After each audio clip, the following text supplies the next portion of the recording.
Thank you. Yeah. I'll just give an introduction quickly. Sure.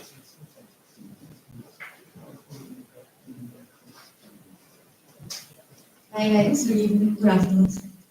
Welcome to episode 5 of the Identify Talks, where we challenge the status quo and inspire new perspectives. Identify Talks is a one-of-a-kind event that brings together some of the most brilliant and daring minds to discuss a variety of thought-provoking topics.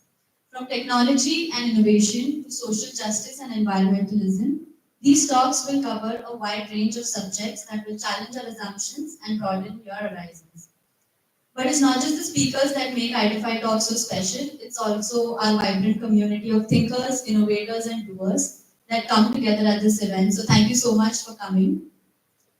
In an era where digital world is seemingly at our fingertips, it's crucial to acknowledge that accessibility and inclusivity aren't universal experiences, especially for individuals with disabilities.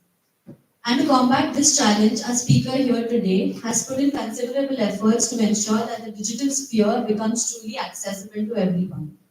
Introducing Priti Rohra, Chief Accessibility Officer at Barrier Break.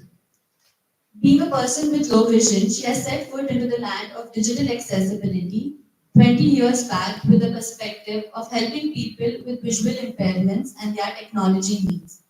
Soon she developed a keen interest in finding out how people with other disabilities access digital content and what the technology options available for them are.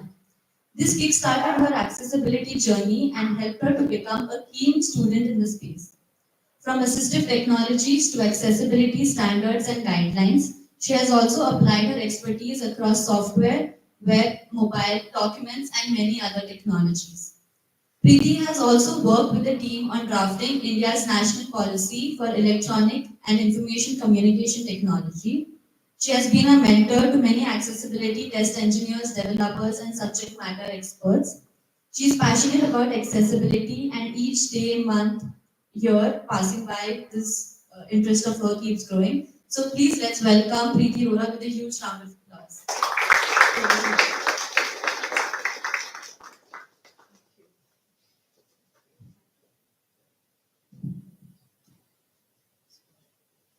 Hi everyone, good afternoon.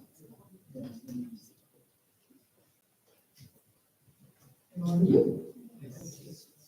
So, good afternoon everyone.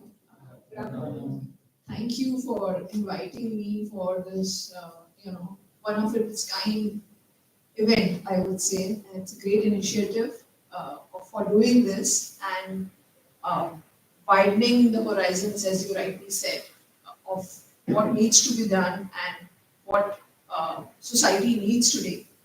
So thank you once again for inviting me and believing in me that I can come and present to you all here at Identify Talks.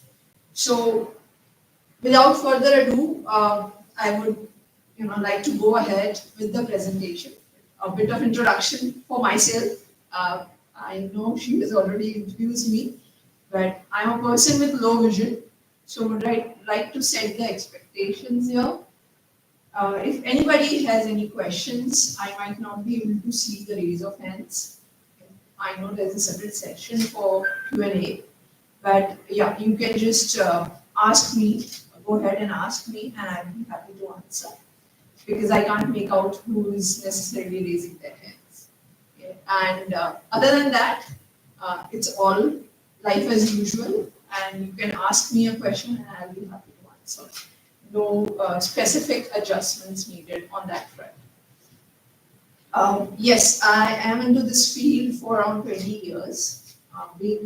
I started my journey as a software tester, and now I'm Chief Accessibility Officer at Barrier Break. Over these years, have seen accessibility grow, where nobody was giving us a listening ear when I started way back in 2003. Our company, our CEO, Shilpika Power and I, when we used to do conversations with people, conversations with different IT companies in India, the government, there was very little that people would even give us 5 minutes of their time to listen to this important topic. Thankfully, this approach is shifting and shifting for good. We are seeing more and more companies coming ahead, not only for making their workforce inclusive, but also to include digital accessibility in their offerings. So that's what one of the aspects of digital accessibility is what I'm going to cover today, which is web accessibility. Okay. About IAAP CPWA, it's a certification in this space. It's an international certification. IAAP stands for International Association of Accessibility Professionals, and CPWA is a joint certification, two certifications which I managed to attain. That's why it has been, put together as an acronym of Certified Professional of Web Accessibility. In reality, those are two certificates, so you can find out more about those on IAAP's website. So, when we are going into the session and I don't talk about barrier break, it won't be a fair conversation because barrier break are the pioneers when it comes to web accessibility in India. Okay. Shilpi Kapoor started the conversation where in India where nobody knew about it. Okay. Not the giants, not the government sector, literally nobody. People started to know about it when it started becoming a part of an RFP. It is requirement as a clause if you are selling to the US government, you are selling to universities in US or Canada, people wanted to implement accessibility. That's where the demand has slowly risen over the years. So about Barrier Break, we are a team of passionate accessibility professionals, around 270 plus. And our team not only includes people without disabilities, but also people with disabilities like me. Okay. We have low vision users, we have completely blind users, we have our employees who have hearing impairment, those with mobility impairment, and also people on the autism spectrum. Okay. So it's a very diverse workforce that we have, and accessibility conversations are one which are very exciting, and there are so many different ways that people come up as a solution, which gives us an edge when it comes to the Indian and the overseas market. We serve clients globally.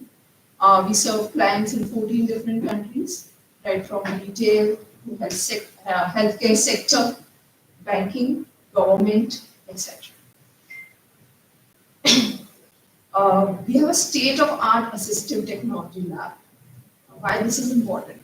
People like me, people with other disabilities, we use assistive technology in order to interact with digital solutions. So right now, I'm using a screen reader. Later on in the session, I will be demonstrating the same thing. Okay? And this screen reader is one kind of an assistive technology. There are lots that are available today. And we use this in order to use our mobile phones, our tablets, or laptops, and smartwatches, and so on. At the office, we have this assistive technology lab, whereby people with disabilities perform testing of different digital solutions, and that's where they come up with what are the kind of challenges are they encountering, and what will be the probable solutions at the design or the development level in order to fix those. So what we will be talking about today, yes, starting with web accessibility, we go on to understand the need for it, what are the business benefits of it, what are the guidelines and standards that exist in the space, and we'll wrap up things with a demonstration. So, web accessibility is about the web, and the World Wide Web, which was invented by Mr. Tim Berners-Lee. He has very rightly quoted, the power of the web is in its universality. Access to everything is, regardless of a disability, is an essential aspect. This was a quote way back in 90s, late 90s, okay, when the web was invented. And that's where the first guideline in the space of accessibility came in 1999. We'll talk about it in a while. When we talk about accessibility, in simple terms, accessibility is I should be able to access a particular thing. Can I use a phone? Can I access the lift? Can I walk up the stairs? Can I get into the building? That's access. Same goes for digital solutions. Now, all the solutions are being made today. Technology is everywhere. We cannot ignore technology. But is this technology accessible? Is a question that each of us needs to ask. When the pandemic hit, people even didn't want to touch the money. Everybody was saying, okay, we'll pay you online, or we'll pay you through GPay, we'll pay you through Paytm, and etc. etc. Okay. But the question was, are these apps accessible for people like us? How do we transact? We have the money, okay, we have the job, and we want to buy something, but can we use it? Was a big question. We were advised, all the citizens were advised by the governments of different countries not to go to bank unless it's a, unavoidable thing. But can we use the online banking? Are there apps accessible? As I said, the conversation is shifting in India, but I would say there's lots and lots that needs to be done. Banks, even the leading banks in India, whether it is government banks or it's private sector banks, very, very few of them are very usable. Forget about accessibility. Okay. Yes, I can do online banking, but not without support, not completely independent. Okay. So those are the kind of challenges that accessibility will help us overcome. Okay.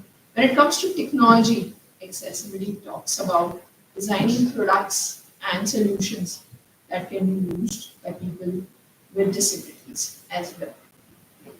Why I'm categorically saying people with disabilities? Because when solutions are designed, we consider average, we say, okay, an average user should be able to use it. But does this average user include people with disabilities?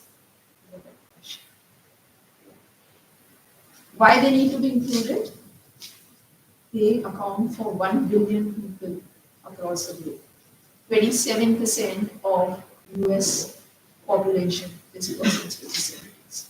You can't be living out such a big customer base. No company can really afford to leave them behind. Be it elections, be it your products, be it your advertising agencies, we are also the buyers. We are also the citizens, and we have right to all the goods and services that are available for users in general. So when we talk about web accessibility, websites, web-based applications, single-page applications, all these need to be made in a manner that people with disabilities can use it. Okay. Can I open Google Pay with my screen reader? Can I navigate to transfer money? Can I navigate to see my transaction history? Can I make a payment? Can I interact? Can I perceive? Can I understand? That's what web accessibility helps to achieve. Can I contribute?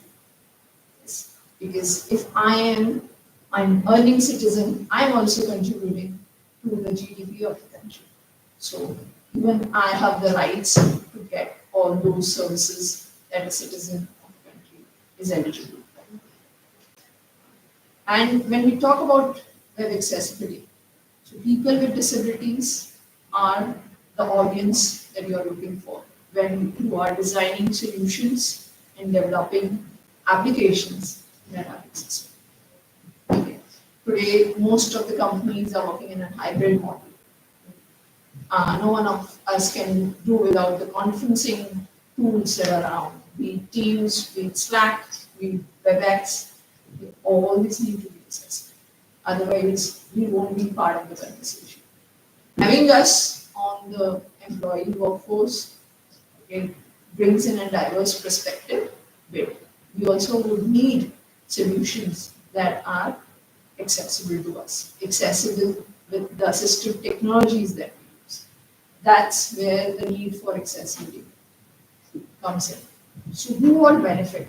Okay? Both the groups, people with disabilities and people without disabilities, benefit with implementing web accessibility. When we talk about people with disabilities, people with visual disabilities, those with hearing disabilities, those with learning or cognitive impairments, as well as those with mobility impairments. All these broad categories have, wide range of users who would benefit from web accessibility. When you look at people without disabilities, most of us are browsing the web not only through our laptops, we are going through, surfing the net, using our mobile phones on the go. We are using tablets, we are using smart TVs, we are using smart watches, and so on. Okay. When you are designing for accessibility, okay, the principles or the guidelines of accessibility requires you that information, one of the requirements is information is available in a linear format. So when you see it in a mobile phone, it is looking right. Okay? So those are the additional benefits when you design for web accessibility. It also helps you design for other devices. Elderly users. Okay? We have a huge elderly population not only in India but worldwide. And with aging, all of us, develop some kind of vision loss or hearing impairment. We become hard of hearing. We tend to forget things, and web accessibility will help the elderly also be part of the web evolution, and they won't be left behind. Excuse me. Apart from people who are elderly, you and I often come in a situation whereby we are not able to use our mouse and we have to rely on the keyboard. Making your web applications accessible, so you will be able to cater to those situational disabilities as we call it. Does that happen to any one of you that you have forgotten your glasses home and now wondering how would I work today? Does that happen? Anyone in the room? Yeah. So every operating system today gives you an option. You can zoom in, you can change the font size, you can change the contrast theme, and get your work done. Okay. These solutions were primarily developed for people with disabilities, but it benefits everyone. Okay. Temporary disabilities. Somebody has injured their arm, okay, that's a fracture, and they have to use only one hand. Okay. How would they use the mouse with one hand? Okay. You can go in the Windows settings and find out, you can set it up to your mouse to work with one hand. So these kind of options, these kind of choices is what accessibility helps you, meet, and that's where you cater to a wide range of users, and you are not narrowing your customer base. When we talk about why is web accessibility needed, it is needed because right to information is universal. I need information, you need information, all of us need information. Today, most of our days go on the web. It would be hardly a day where we would not be online. So how will we have access to that information? Legal risk. As a company, if you are selling in the Northern American continent, especially US and Canada, and also in the European side, then you need to conform to different guidelines. You need to comply to the law. It's a mandate in these part of the world that your solutions are accessible. If they are not accessible, and the accessibility needs are taken very seriously. And there are chances of getting into a lawsuit, a big fat lawsuit where you will have to spend lots of money to settle the case, etc. So it helps you cut down on that risk. Okay. It increases the market reach, widens your customer base, and very important, you're not only doing this for the business, but you're doing this as social cause, social good. Um, Most companies would be involved in CSR activities. Here's where you are including people with disabilities in your workforce, not as a sympathy, but as an empathy. Okay? By giving them the opportunity, giving them the tools to come and do their work and contribute, that's a corporate social responsibility that every company should take up.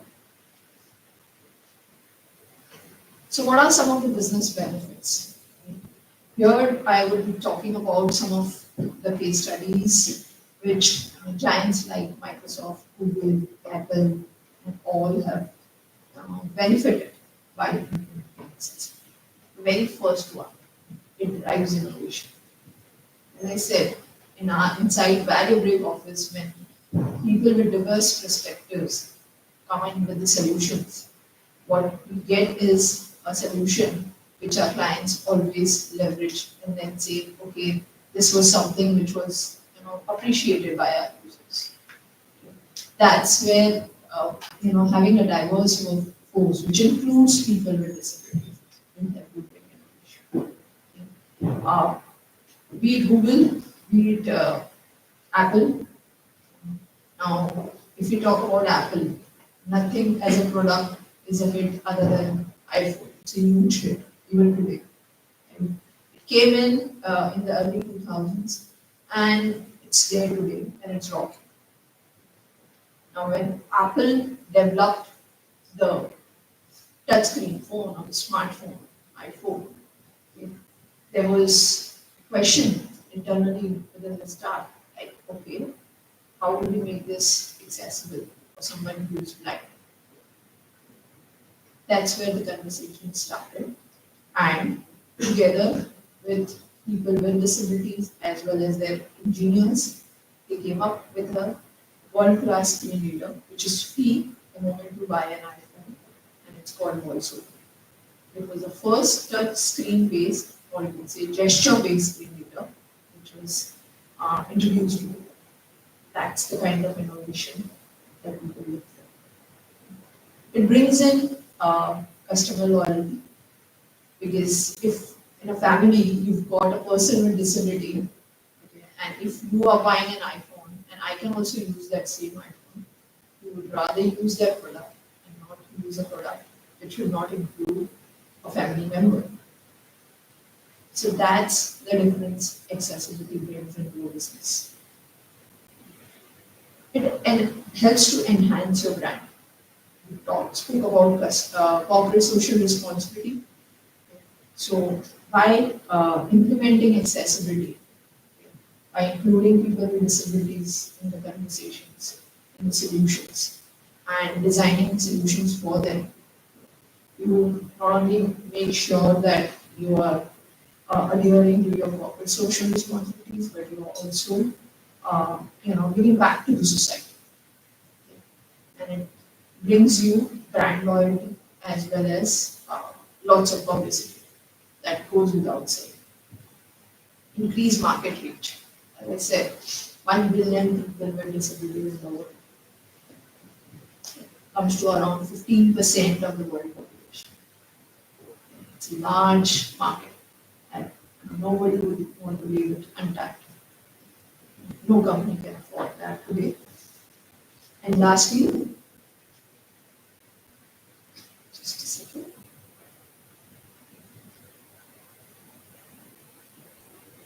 Legal risk. Okay.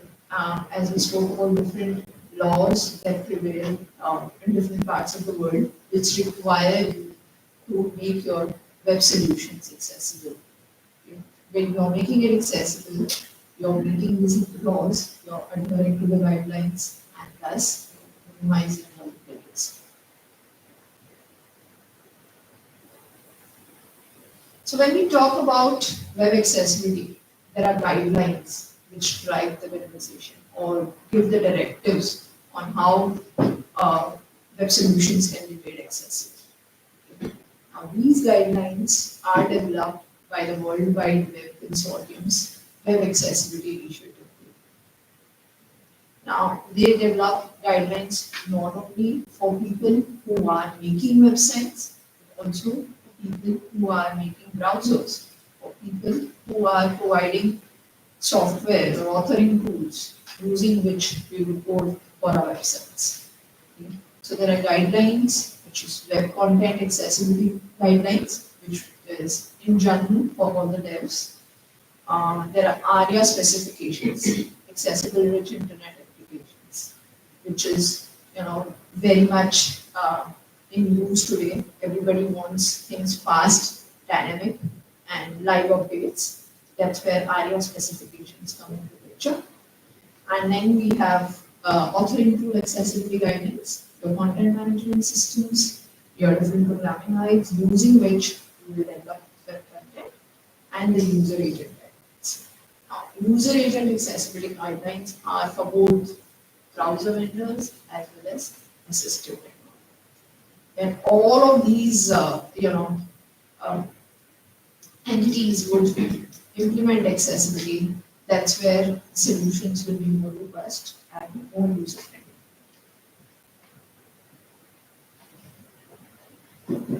So web content accessibility guidelines. It's a mother of all guidelines, I would say. I've seen all the versions thus far. It started way back in 1999 with version 1.0. Then in 2008 came version 2.0. In 2018 it was 2.1. And last year in October 2.2, which is the current version. Okay? And that is not all. WCAG 3 is in the making. You can expect that in the next 2 to 3 years. Because technology is evolving, so the guidelines should also evolve. So I can give you small examples. In WCAG 1.0, okay, in those days JavaScript was a huge thing. If a page uses JavaScript, it should function without JavaScript also. That was those times. Right? In 2008, it became more technology agnostic, more robust, at meeting the needs of current and future technologies. That's where 2.0 came.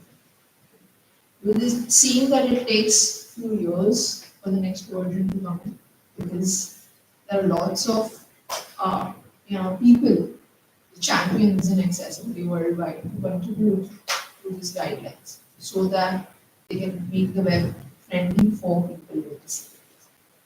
Okay. There are lots of criteria, lots of requirements within WCAG, but one does not need to get overwhelmed with it. Okay. Web accessibility is a journey, and we must take the first step to start implementing it, one step at a time, one page at a time, one website at a time. Now, what is WCAG all about? It's basically based on 4 principles. And the acronym for those 4 principles is POUR. P-O-U-R. P stands for perceivable, where I should be able to access information, or somebody who can't see colors or differentiate colors should be able to access information. If someone can't listen, they should be able to access the videos. So basically, information should be available in different ways. I can't see an image, but if there is a description for that image, I can also access the same information. I can't listen to the video. If there are captions provided for the video, then I can also enjoy it. So that's what is covered under the CA. Operable. I should be able to navigate to a particular location. If I'm setting out to buy a product, can I go to the product page? Can I perform a search? Can I operate the buy now button? That's what is covered under Google. Understandable. There's lots of information available on the web, but how that information is presented is very important. Something as simple as a language. Now, in India, if you go to government portals, in Maharashtra, information will also be available in some pages in Marathi. At the central government level, it will be in Hindi. Now, if they have not defined the language correctly at the code level, my screen reader will not switch to that language. Now, if I can't switch to Hindi, imagine how would an English speech be for a Hindi-based information. That's what is covered under understanding. When we go ahead, lastly, robust. As I said, technologies are ever evolving, okay? And the solutions should not only work for the technology that is available today, but what is lying ahead in the future.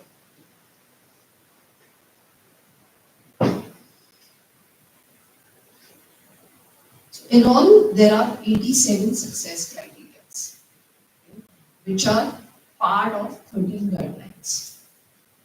And there are 3 levels of conformance. As a business, as an organization, one can select that we will meet level A to start with, then we will go double A, then we will go triple A. But let me tell you, industry aims at double A. Because triple A, is not necessarily the norm in the industry, because some of the criteria are very, very labor intensive. Okay. So to be business viable also, level double A is what we recommend people to go for, and that is the norm in the industry too. Okay. So when we look at WCAG 2.2, at double A, there are 56 success criteria. 32 at level A and 24 at level double A. A bit about the 3 conformance level. Just in simple words, level A must be done. So all the requirements mentioned under level A, if you don't do that, okay, one or other user group will not be able to use that particular functionality. Level double A should be done. They will be able to do it, but it will take them a significant delay in performing that task. Level AAA can be done. It's more about improving and enhancing an ideal user experience. That's where I will repeat, web accessibility is a journey, and let's take one step at a time. And we should aim for progress and not perfection. Okay? Because every day there will be some update, or within a week there will be some update to our web content. And that's where, as the content is evolving, as the technology is evolving, so should your web accessibility effort. Every step that you take will help you succeed in this journey. Now, WCAG as a whole, okay, you can apply it only to websites, web-based applications, or also to your softwares, mobile applications, documents that are uploaded on the web, PDF documents, PowerPoint presentations, Word or Excel files. All of these come under. I would like to share my personal experience here. So every month, when Vodafone sends me the bill for my mobile, and they send me a PDF, I couldn't access it because it's a scanned file. Just put the bill on a scanner and it's a scanned image. My screen reader does not read it. But today, thanks to AI, where some of the softwares or some of the apps that I use on my mobile, it tells me information. It is not structured, so AI is also not yet there, but it at least gives me some output. Okay. But from that, it just reads everything in one go. And so you can imagine if it is reading the breakup. So it will read the entire first column first and then the second column. But then I say, okay, I need to focus. What is the bill? The end amount, I will listen to it. and let it speak everything else. Okay. So that's how I see it. Being a person with disability who needs accessibility, I would say, okay, yes, there was a time when I couldn't read my bill. Today, I can at least read my bill. There will be a day when it will be more structured and accessibility will be implemented by all the companies and all the different solution providers. That's the hope, and that's what I would want to keep it alive for all the people with disabilities across the globe. Before we get into question answers, I would like to show a demo of a screen reader. Okay, so I'll put it on speaker. Okay. So I would just want you all to experience how at what speed I listen to the screen reader. Anything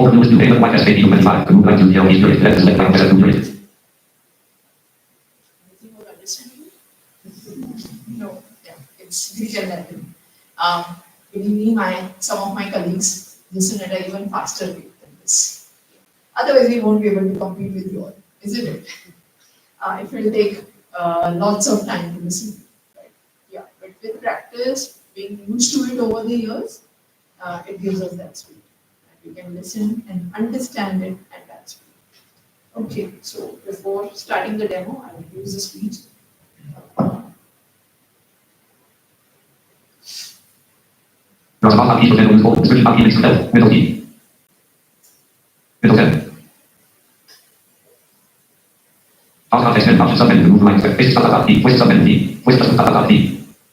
Enter context menu, even bar. Leave profile button to activate. Enable digital voice mode. Synthesizer language mode. C sample button. Voice plus phone combo box. All context. 1 5. Voice 3 phone 106. Left side 60%. Finish resume. 79%.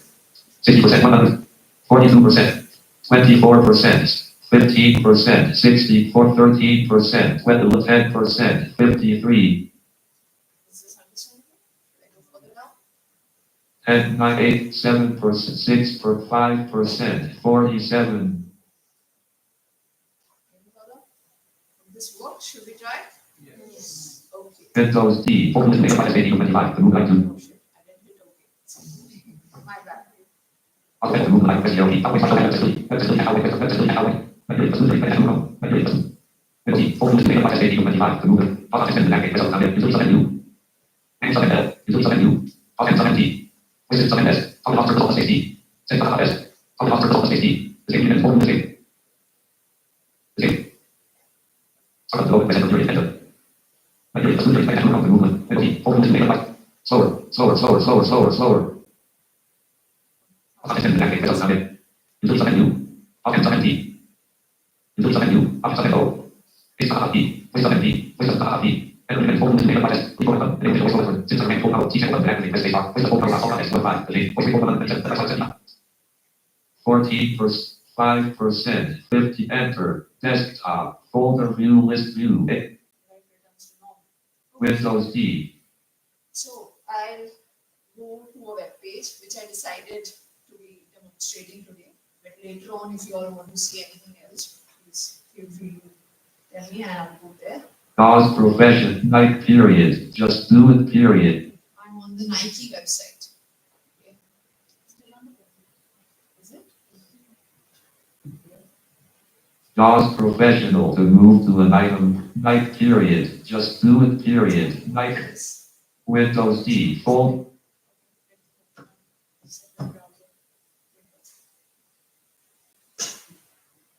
Escape, desktop, search box CH, Google Chrome, enter, address and search N, Ike.com, enter. Nike period, just do it period, Nike and dash Google Chrome, Nike. Nike period, JAWS profess PowerPoint slideshow dash WebEx escape. Nike period, just do it period, Nike.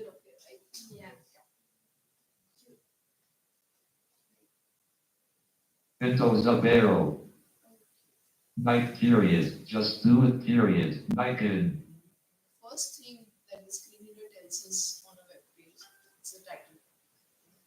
Because if you can't see, we need to know on which page we are. So there is a tagline that they are using, obviously, which Nike is, just do it. But it is also telling me that I'm on the Nike page.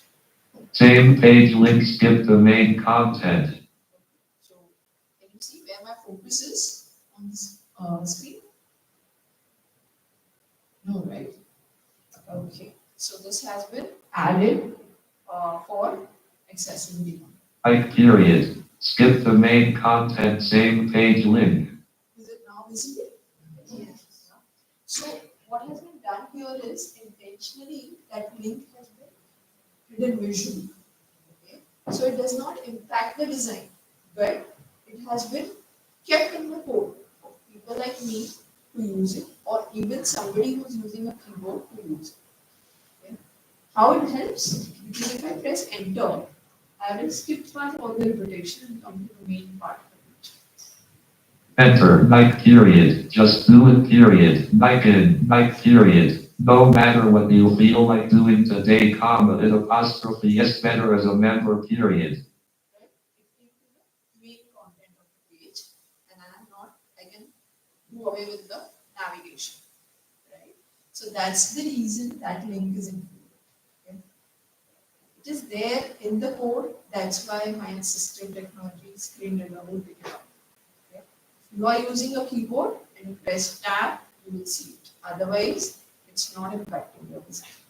So it's a mainstream design that has accessibility features baked in. Okay, so I'll go back up.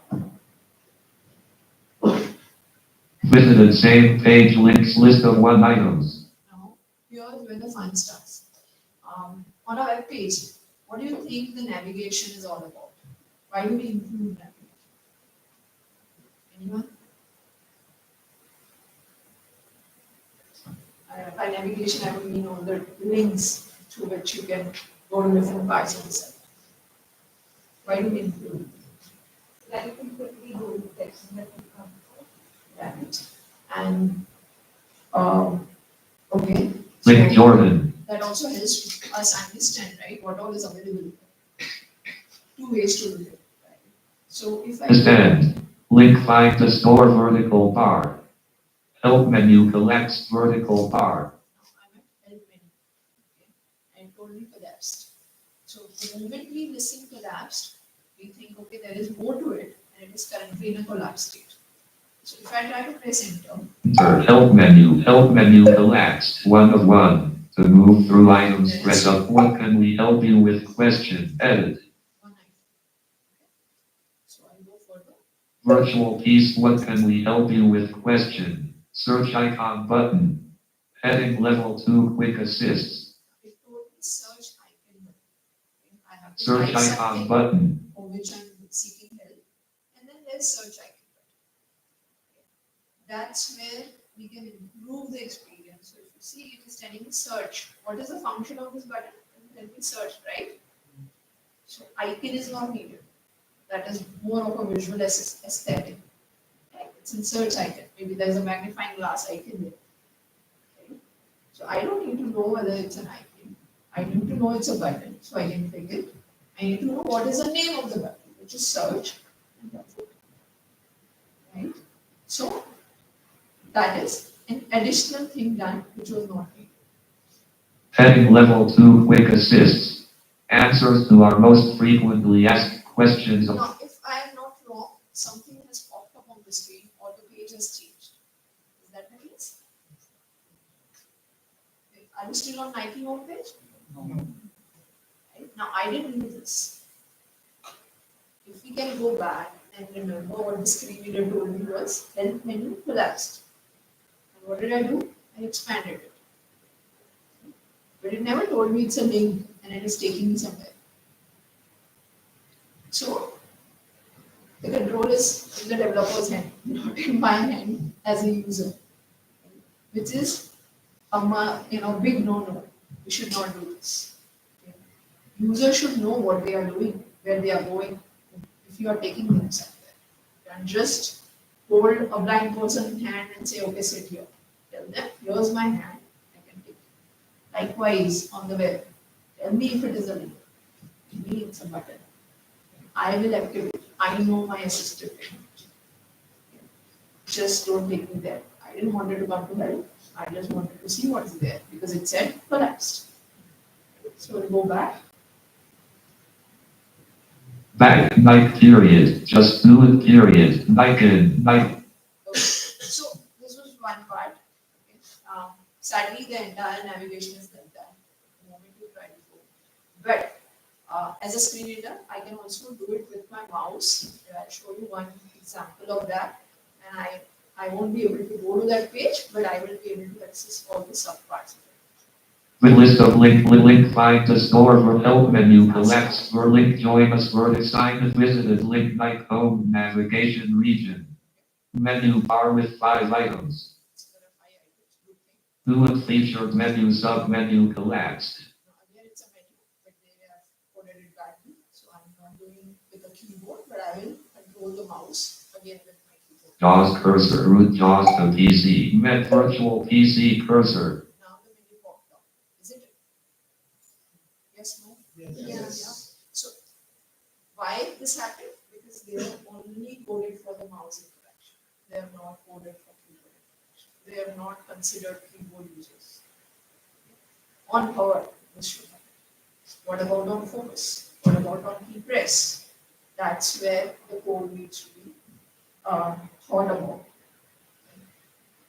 Not every person using your website is a mouse user.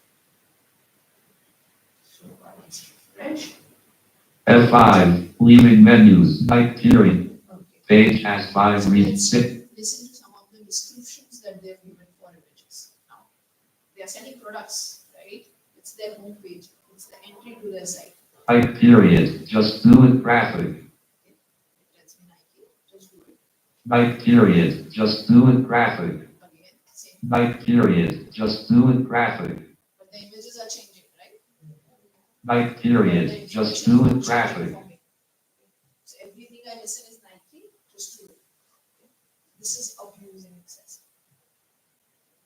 You will get search engine benefits with this. More hits, your keywords are being pulled up, all good.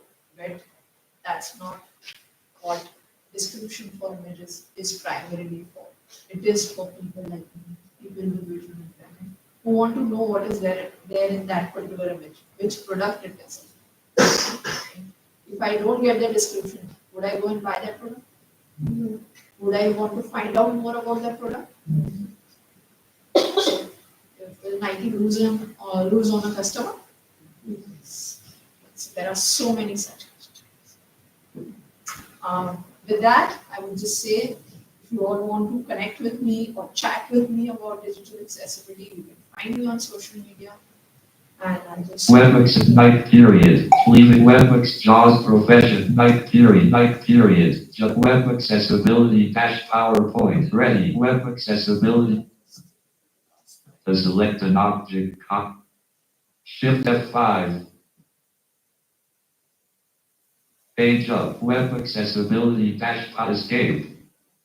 Web accessibility dash PowerPoint, thank you 14, Shift F5.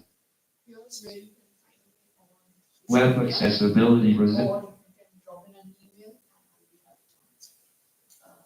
With that, any questions? Happy to take those. I have a two-part question. Sure. So the question one is, where does Nike stand in the ratings? Is it single A or double A or triple A? The one that we just saw. So in that, I would have to evaluate the full page before I comment on that. But I would not say they would be meeting level A. Because simply from the fact that the image descriptions, which is the first criterion in WCAG, they are not there.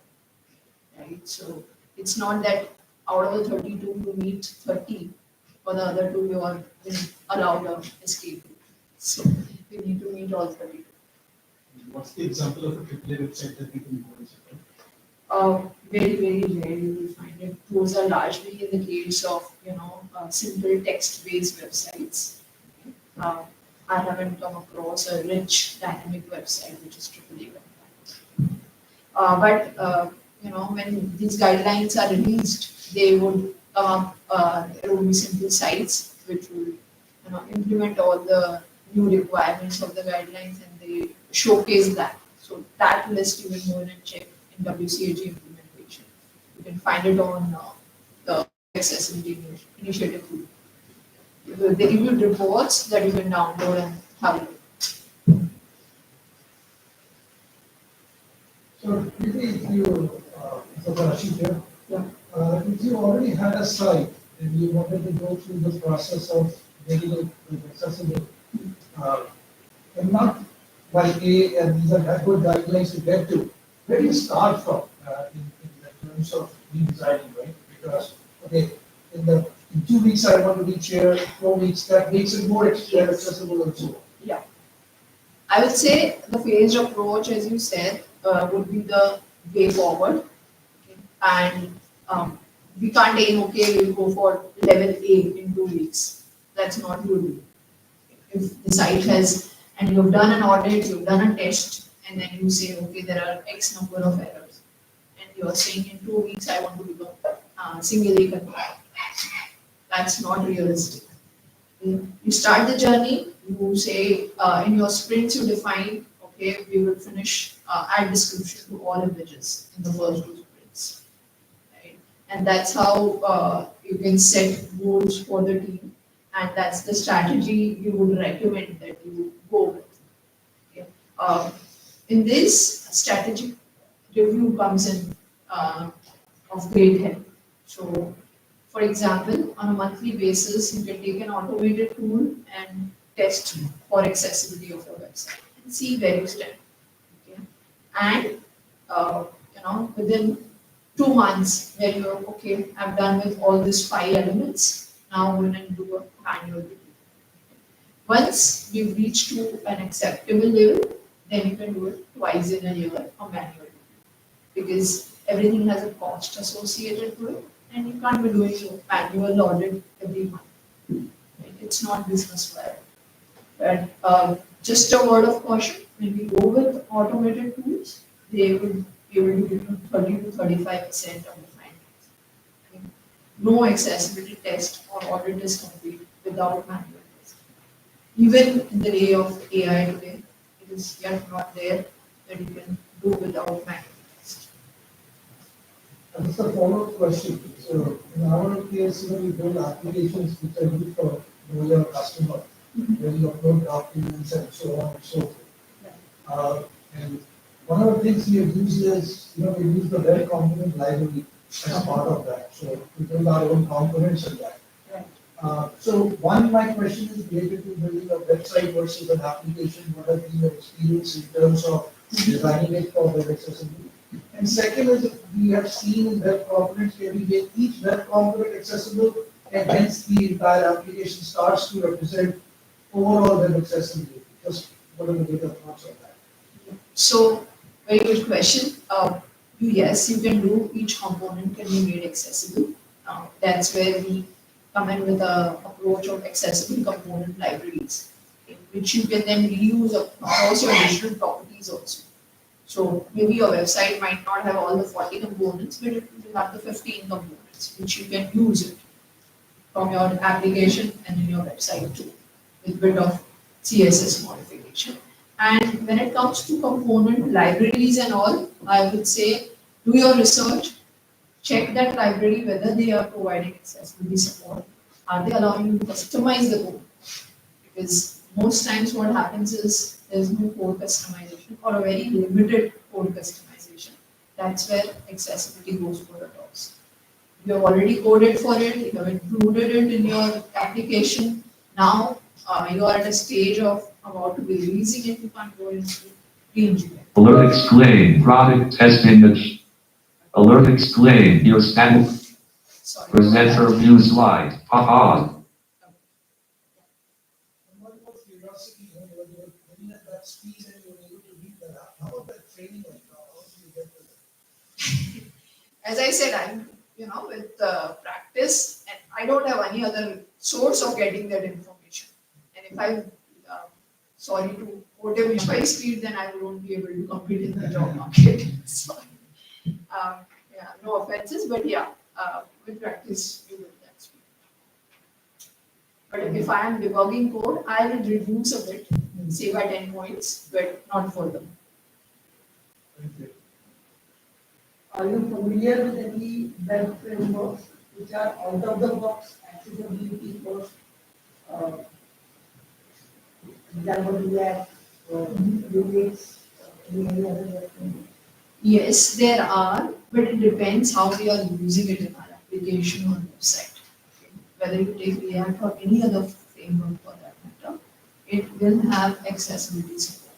How we are using it, how we are, finally compiling it in our code, that also matters. Accessibility is all about front end. It's largely about front end. Except for when you are talking about documents, like as I was mentioning about the Vodafone example, those bills are automatically generated through their databases, and I'm sure they will be using some PDF libraries. But at that scale, okay. So in that case, these frameworks provide you all the means to make the components, to make the solutions accessible, provided via coding. That's where the knowledge about accessibility and throughout the sprints, the unit testing that you do, that will help. So is there a sort of programming that can just make the rendered website web accessible without the developer having to change things? See, Is there that are, takes the load off of the frameworks, makes it advanced? see, as such, there is no plugin, whether it be it Chrome or any other browser for that matter. If there are overlays companies worldwide which are claiming that they will get you, accessibility conformant, they will make your solutions accessibility conformant. But I would, not hesitate to go on record and say that this is yet not possible. Because what they do is they inject, solutions through JavaScript. Okay? And those will work to a certain extent. Again, 35 to 40% at the max. Okay? The manual intervention of the engineer knowing about accessibility so that it is included in the code, the designer knowing about it, so the designs are framed on that perspective, and your QA testing first is a must. It's a given. You can't do without. Till date, you can't. Hopefully, in the future, AI will help us take it from 40 to 70 and maybe then 90. So, if you all want, I won't mind, showing a demo of how I use AI on one of the apps. If we have time, Reena, is that possible? Yeah. Just put it on. Do we have any further questions? So, anyone else? No? Okay, so I'm using an app called Be My Eyes.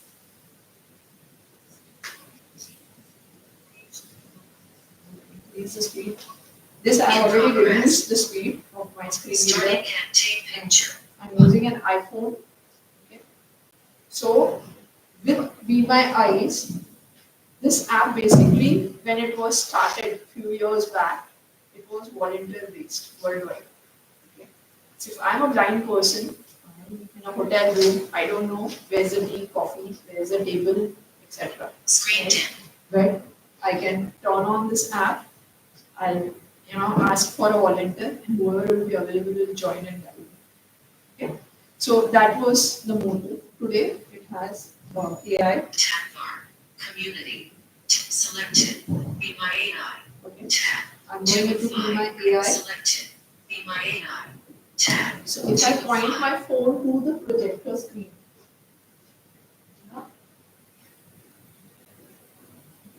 get support. Tab, take picture, button, take picture, analyzing picture. picture, please wait. it told me analyzing the picture, please wait. Then I will try and give me a description.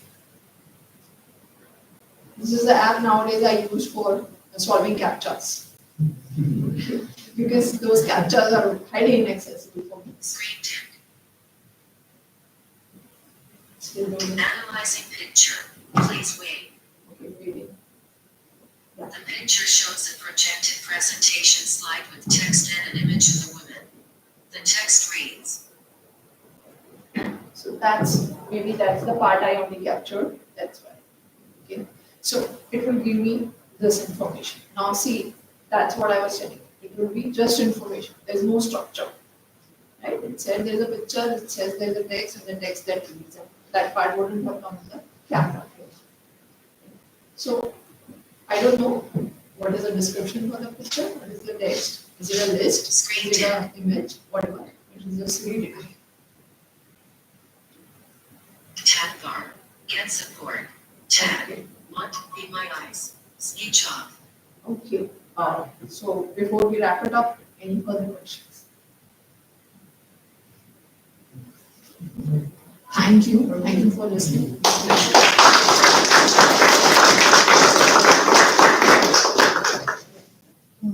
On behalf of Defy, we would like to thank Priti for coming to the Defy talks. Your dedication to creating a more inclusive digital world is truly commendable, and your passion has undoubtedly ignited a spark within each of us. I would like to request Ashish, as CPO, to come forward and present you with the hamper. Alert exclaim, Shilby colon heading. Just a second, I'll just put this on headset so that it's not disturbing me. Hi, Priti. Thank you for coming over and giving us this talk and making us aware of that. Thank you so much. Pleasure. Thank you.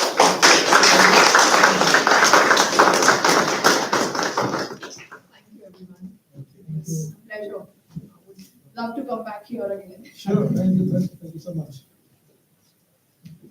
So guys, before we wrap up today's event, I want to remind that Identify Talks is more than just a one-day inspiration. We want to build a community that challenges the status quo and pushes boundaries every day. So let's keep the conversation going beyond today and continue to defy expectations.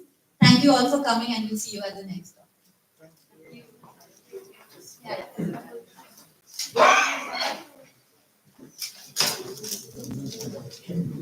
you.